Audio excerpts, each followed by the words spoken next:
Para você, sobre desenvolver jogos, acha que os próximos anos prometem inovações ou vão ser mais coisas que estamos acostumados a ver? Então, querendo ou não, sempre vai ter os mesmos jogos que fazem a mesma coisa, né? Isso aí não tem muito o que fazer. Tipo, Call of Duty, Battlefield, sabe? Esses jogos aí não vão mudar muita coisa. Vão mudar mais em questão de gráfico, talvez alguma coisa ou outra de funcionalidade nova, tipo o FIFA, que tem um gráfico agora que tá muito legal. Mas o jogo, obviamente, é a mesma merda. Mas, por exemplo, tipo assim, o Minecraft é um jogo que tá sempre se reinventando, mas ainda assim, se for ver, é a mesma ideia de antes. Entendeu? Cada vez tem uma coisa nova e aumenta mais. Porém, eu acho que realmente vai ter algumas novidades, até porque agora tem o PS5, né? O Xbox Series e tal. E aí eles têm um poder, assim, como é que eu posso dizer, mais elevado de capacidade, né? De desempenho. Tanto é que vai lançar um jogo, ou já lançou lá no Xbox, que acho que é exclusivo da Microsoft no Xbox e no PC, que ele é um jogo que ele roda dois cenários ao mesmo tempo. É tela dividida, se não me engano. Ele roda dois cenários ao mesmo tempo. E o gráfico, sabe, incrível. Que é uma coisa que, obviamente, o Xbox One nunca faria, porque não tem nem capacidade de fazer uma coisa dessa. O PlayStation 5 vai ter aquele jogo Ratchet Clank, que é um novo lá que vai ter, dessa saga de jogo. Por exemplo, vai trocar de um cenário pro outro instantaneamente, por causa do SSD. Tipo, ele vai entrar num portal, aí ele vai passar por uma animaçãozinha lá e vai estar no outro cenário já, tipo, instantâneo, entendeu? Isso é uma coisa que não tem como fazer no PS4. Acho que o Minecraft continua se reinventando mesmo. Foi um jogo que conseguiu prolongar a longevidade e deve vir por muito mais anos. Sim, com certeza. Depois que a Microsoft comprou, o Minecraft virou um jogo totalmente diferente, porque ele era muito limitado por causa do criador e tal. Ele era muito limitado. Com a Microsoft, o jogo expandiu, porque daí tem orçamento, tem mais equipe. A Microsoft já tem um conhecimento melhor, né, de como gerenciar e de como fazer o jogo e tal, e acabaram conseguindo expandir mais. Tanto é que fizeram o Minecraft Dungeons, né, que é um derivado. Fizeram o crossover com o Super Smash Bros. Daí fizeram a versão de PC lá do Windows 10. Aí tem Android, iPhone, PS4, PS5, sabe? Tudo. Tem em todos os lugares. Se não fosse pela Microsoft, o Minecraft não teria crescido tanto e não estaria vivo até hoje. Claro que eles fizeram algumas coisas erradas, mas, no geral, tá indo muito bem. Eles estão sempre ouvindo a comunidade e tal, e fazem aqueles negócios de votação de mobs, sabe? Tipo, eles fazem 3 mobs, daí a comunidade escolhe qual que vai entrar no jogo. Aí, entendeu? Eles fazem isso de vez em quando. Cyberpunk prometeu muito inovar e não entregou nada. É que o problema, vou falar alguns dos problemas do Cyberpunk, tá? Eles anunciaram muito cedo o jogo, o que começou a criar um hype assim em cima da gameplay e tal, porque eles não mostraram nada, né? Porque no começo foi só um anúncio dizendo, vai ter o Cyberpunk. E é isso. Só que foi muito tempo atrás. Ele foi anunciado em 2012. O The Witcher 3 foi lançado em 2015, o The Witcher 3. Então, o Cyberpunk foi anunciado antes de lançar o The Witcher 3. Então, vocês conseguem imaginar que alguma coisa não estava certo nisso, né? Porque o jogo, ele claramente não era pra rodar naquela época, ele é pra agora. E outra, ele é um jogo muito ambicioso. Se ele tivesse sido feito só pro PS5 e pro Xbox Series, e pro PC, né, óbvio, teria dado mais certo do que eles tentar botar no PS4 e tal, porque é um jogo muito pesado. Também acaba limitando um pouco, né? Além disso, eles acabaram se ferrando porque a empresa, os empresários, a galera aqui, os investidores, começaram a pressionar porque o jogo tava demorando pra lançar e tal, e daí não tinha nada. E você sabe que quem manda é o dinheiro, né? Então, quem pressiona é que manda. E aí acabaram tendo que lançar o jogo antes de ficar pronto. Ficavam prometendo, e porque vai ser isso, vai ser aquilo, prometeram um monte de coisa, um monte de coisa, um monte de coisa, só que daí não dá, entendeu? Por isso que eles não podiam ter anunciado tão cedo o jogo, que ao longo do tempo foi criando aquela expectativa de, vai ser um jogo incrível, não sei o quê,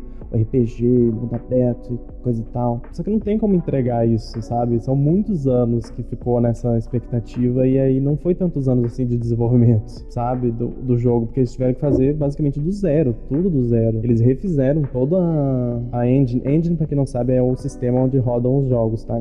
A cada jogo tem a sua engine, mas normalmente eles usam uma engine padrão do mercado. Por exemplo, tem o Unreal Engine 4, que é o do Street Fighter, do Life is Strange, um monte de jogo usa, tá? Aí tem algumas empresas que fazem a sua própria engine, que no caso é da CD Projekt Red, fez a deles pro The Witcher 3 e refizeram ela pro Cyberpunk, porque é um jogo diferente, mas ainda assim tem elementos de RPG, entendeu? Só que é completamente diferente, então eles tiveram que refazer, até por causa da questão do gráfico e tal, enfim. Tudo isso acabou atrapalhando, né?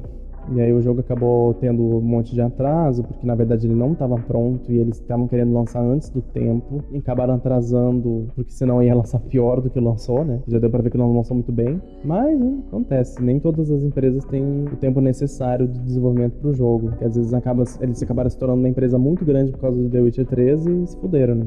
acontece. Achei que a limitação de tempo de software das gerações antigas que eles encontraram meio que castrou o jogo em muita coisa que eles queriam colocar. Não deveriam ter lançado tão cedo faltando tanta coisa. Muita coisa que ambiciosa eles queriam pôr e não ver. Sim, porque eles tiveram que se limitar por causa do PlayStation 4 e do Xbox One. Se eles tivessem ido direto no PS5 e no Xbox Series, eles podiam ter feito tranquilo. Tanto é que se vocês verem, o PS5 roda 60 FPS o jogo sem nenhum problema, sabe? O Xbox Series também, entendeu? Não é esse o problema. O problema é que eles tiveram que segurar e não exagerar. E aí acabaram que não era muita coisa pra otimizar e eles não deram conta. Você acha que a Riot deveria diminuir a frequência de lançamento de LoL e dar uma focada em rework de champs que estão desatualizados ou não funcionam? Tipo, lançar 2 rework e um champ. Mas eles lançam 2 rework todo ano. Os reworks de 2020 foi o Fiddle e o Volibear, não foi? Eles têm lançado 2 por ano. Provavelmente o do ano que vem... O desse ano é o Doutor Mundo e eu acho que mais um, que eu não sei se eles já falaram. Mas o do ano que vem é bem provável que ganhe o Skarner, o Cellar Nocturne. Mas eles lançaram 2 em 2020, então até que tá bacana. Mas é que pra refazer um campeão é muito difícil, porque envolve muita coisa. Tem que mudar todas as skins, todas as splash arts, toda a história. Tem que reencaixar ele no jogo, tem que ver se a habilidade dele não vai ficar muito distante daqui já tem, não pode mudar demais, porque senão as pessoas vão encher o saco. Tem que ver se o cliente não vai explodir também, né? Porque, por exemplo, não sei se vocês sabem, mas eles não podem botar o nome da personagem Queen e Valor, que é o nome da passarinho dela, porque senão o cliente não aguenta, o cliente não aceita, ele explode. Tipo, em um ano criaram um champ novo e o resto focar no rework. Então, mas não pode, porque como eu falei, eles não podem ficar mexendo tanto na mecânica dos outros personagens, porque envolve toda a questão de as pessoas já estarem acostumadas, tem todo o meta do jogo, do competitivo, não dá pra simplesmente trocar 10 campeões de uma vez, entendeu? Até porque eles têm que manter a essência do campeão, mudando algumas coisas. E fazer um personagem novo é muito mais fácil do que tu refazer um que já tá pronto, entendeu? Que já tá estabelecido, ele é daquele jeito, ele faz aquilo ali. Como é que tu vai fazer ele fazer outra coisa sem ficar muito distante? Entendeu? Tipo o Fiddle, por exemplo, a ult dele é a mesma coisa, basicamente. O W dele é um pouco mais forte. O E dele não é a mesma coisa. O Q dele é parecido, entendeu? Aos poucos. O EZ, por exemplo. O EZ no rework do EZ não mudou nada, só mudou o W. O resto é a mesma coisa. São alguns personagens que eles têm que trabalhar mais e aí acaba demorando. E outros que não. Só que daí eles estão fazendo essa votação da comunidade porque eles sabem que alguns personagens não são tão, assim, importantes pra ganhar rework em questão de jogabilidade. Tem muitos que não precisa mudar, tipo, nada. E tem alguns que nem que as pessoas não jogam. Então não vale a pena eles focarem num personagem que ninguém joga e fazer um rework e daí lança, tipo, foda-se, ninguém liga, entendeu? É tudo complicado. Tipo, eu acho que Champs que tem um kit bom só precisava do rework gráfico. A Morgana, por exemplo, foi basicamente um rework gráfico. O EZ também foi um rework gráfico. Não mudou muita coisa. Então, o LoL atualmente é um personagem que mata mais rápido ou tanque que morre em menos tempo. Quer dizer, demora mais tempo pra morrer. Foi isso que eu quis dizer. Entendeu?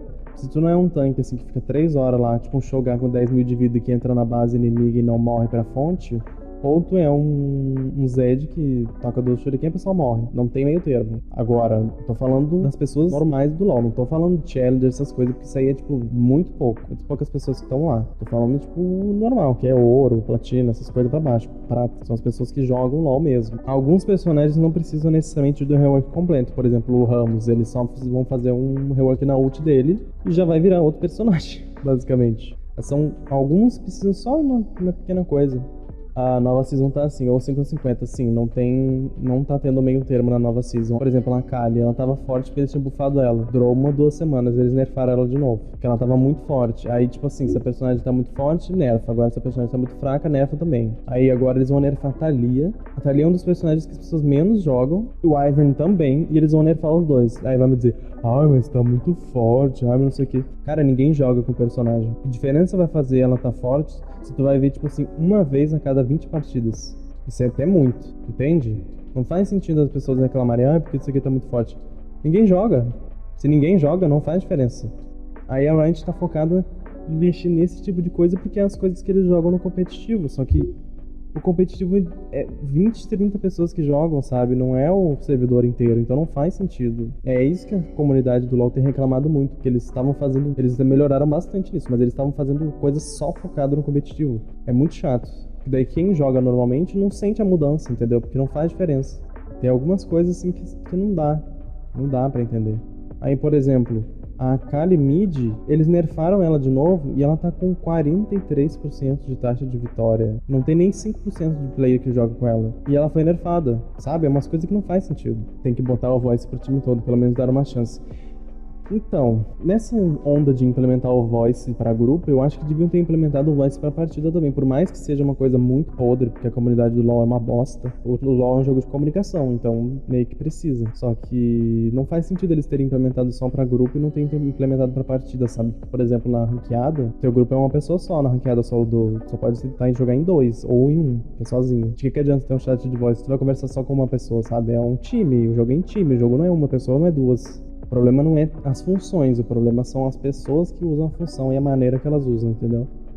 Falta a Riot saber trabalhar e ensinar a comunidade dela, que é uma coisa que eles não souberam fazer muito bem ao longo dos anos. No Brasil ainda teve um negócio de acampamento Yordle, que tipo assim, tinha dois acampamentos, aí era tipo aleatório, eram dois lados e cada pessoa acabava pegando um lado, e aí tinha que ser tipo o mais amigável possível, não podia ser tóxico e nada, e daí no final ganhava um prêmio o lado que fosse mais amigável, um negócio assim. É uma tentativa que não é muito assim boa, é pra fingir, porque acabou aquilo ali, foda-se, todo mundo não ligava mais e xingava e já era. Mas foi uma tentativa, entendeu? É algumas coisas que faltam que não estão fazendo pra melhorar a comunidade. Vai ser uma anarquia, é verdade. Por exemplo, olha o Valorant. O Valorant tem chat de voz. Olha a merda que é, né?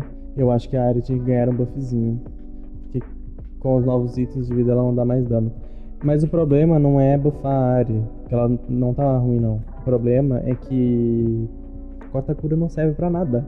Tá? Vou falar bem a verdade pra vocês. Corta-cura não serve pra nada. Porque a quantidade de cura que os personagens têm, de resistência mágica, armadura, não serve pra nada. Eles buffaram corta-cura recentemente. Todas as corta-curas de 2% pra 3%. Não, de 2 segundos pra 3 segundos, perdão. Não faz diferença. Que vem um Dr. Mundo, um Shogar, sei lá, um troço desse, não toma dano. Então de que adianta, sabe? O Atrox vem ultado, usa Hemodrenário, cura 3.000 de vida. E isso tá certo. O Serafine tá sendo picada mid, DC e sup. Então, mas a Serafine... Não, a Serafine tá jogando mid e sup mais do que... A DC quase nem pega. Mas estão pegando bastante ela sup. Mais sup do que mid. Óbvio, né?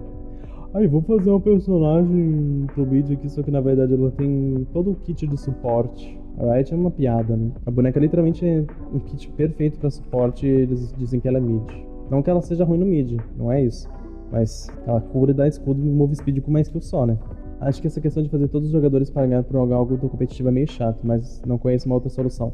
Então, eles estão trabalhando melhor nisso agora, que eles estão fazendo aquelas mudanças, que é tipo, mudança específica pra ouro pra baixo, mudança específica ouro pra cima, mudança específica pro competitivo, que eles fazem mais assim, claro, que afeta todo mundo, mas tipo, não vai afetar tanto quem sabe jogar, entendeu? Verdade, Yasuo Full Life Steal, o time inteiro pode fazer quarta cura, mas não muda nada, assim. E o mais triste é que, por exemplo, quem é suporte de cura não pode curar.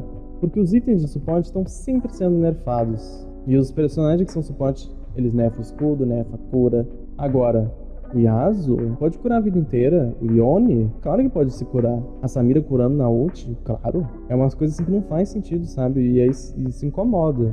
O LoL agora é tipo assim, 20 personagens que tu pode jogar pra te ter certeza que tu vai subir. Quando tu chega, por exemplo, do bronze até o ouro, tem que jogar sempre com alguns personagens específicos. Passou do ouro, chegou no platina, muda algumas coisas. Vocês vão começar a ver personagens diferentes. E assim vai indo, entendeu? Tem alguns personagens que não tem como tu jogar no ouro, porque as pessoas não vão saber jogar contigo com aquele ali, entendeu?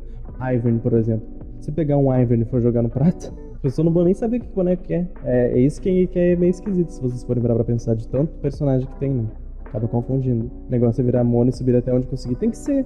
Infelizmente, tem que ser, cara. Eu vou te dizer bem a real. E não é nem, tipo, mono um personagem que tu gosta de jogar. Tu tem que pegar um personagem que esteja forte naquele patch. Aí tu sobe. Aí se o personagem for nerfado, troca pra outro e segue a vida. Não para até tu subir. Senão tu não consegue. Porque a maioria dos Raelos sempre são monos. Sim, porque é só assim pra subir. Infelizmente não tem jeito. Pra conseguir subir, tu tem que jogar com um personagem específico e ir levando até onde Deus deixar. Você tem algum comentário sobre o Switch? Como assim o Switch? Tu diz o videogame Nintendo Switch?